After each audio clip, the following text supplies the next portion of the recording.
Okay, last one. This is called buffer capacity.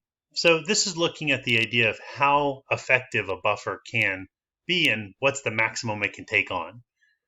Balance between capacity and range. The more similar the concentrations, the more effective it is to any kind of change. So when we have equal concentrations compared to differing concentrations, this one's pretty high, this one's pretty low. Looking at a mole table, we can see that using our Henderson-Hasselbalch, we can see that this changed 1.8% based upon them being the same. So it goes down a little bit, but not much. And so this change is going to be very minor. This negative log is going to be quite different. Over on the other side, though, when we have a big difference here, this dropped down a little bit, but this is a pretty significant change. Base over the acid. This is now no longer very close to each other. Therefore, we're going to get a pretty big difference in where we have a 4.9% change from before, even though the initial pH, of course, would be different based upon our initial concentrations. So you can make a buffer with different concentrations, but it's not going to be very effective as a buffer. It's going to change quite a bit more. As you can see, a 0.2 change compared to a 0.09 change.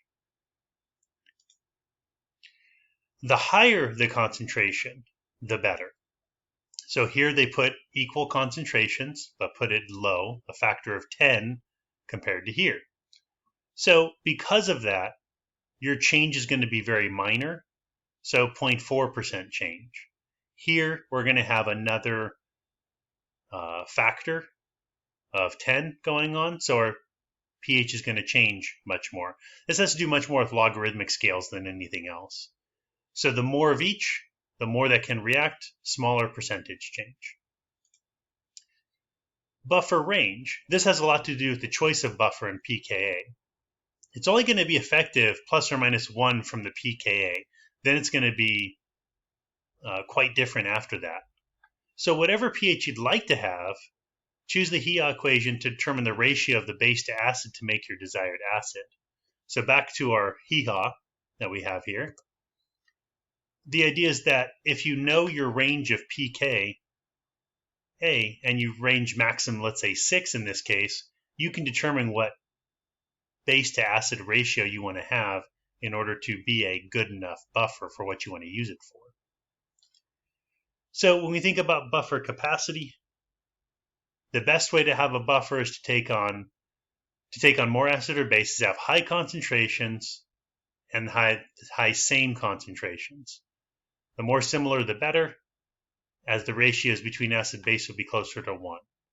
So that, and again, you'd want to choose your buffer to again have that pKa be plus or minus 1, because outside of that, that's when it's going to start to change quite a lot more drastically. Okay. Come on in with any kind of questions, and the end of Unit 8.